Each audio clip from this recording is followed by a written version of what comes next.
পৃথিবীতে মানুষের বাড়বাড়ন্তে অনেকেই চাঁদে জমি কেনার কথা ভাবেন, কিন্তু চাঁদে কি আদৌ মানুষের অস্তিত্ব টিকিয়ে রাখা সম্ভব? ভাবনাটা বিজ্ঞানীদের মনে অনেক আগেই এসেছে, আর তা নিয়ে গবেষণাও শুরু হয়েছে অনেকদিন। এবার সেই গবেষণায় একটা দারুণ সাফল্য চাঁদে মানুষের বেঁচে থাকা নিয়ে নতুন আশার আলো দেখালো। প্রায় 3 বছর ধরে পৃথিবীর পরিবেশের বাইরে প্রাণের অস্তিত্ব টিকিয়ে রাখা নিয়ে কাজ করছে নাসার গোডার্ড স্পেস ফ্লাইট সেন্টার।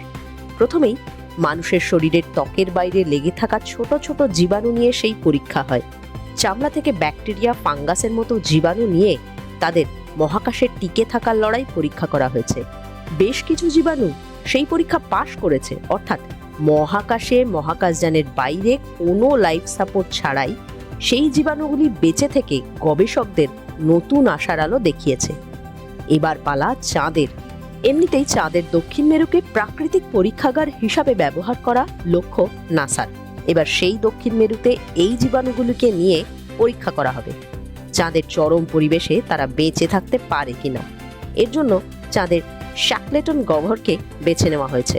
গবেষকরা এই জীবাণুগুলির বেঁচে থাকার ব্যাপারে যথেষ্ট আশাবাদী। তবে জীবাণুর বেঁচে থাকা আর মানুষের বেঁচে থাকার মধ্যে আকাশ পাতাল পার্থক্য। যদি এমন কথা কারো মনে হয়, তবে এটাও মনে করিয়ে দিতে হয়, মহাকাশে কোনো জীবনদায়ী সহযোগিতা ছাড়া প্রাণের অস্তিত্বই তো কল্পনা করা যেত না। সম্প্রতি সেইগুলো ভাঙলো।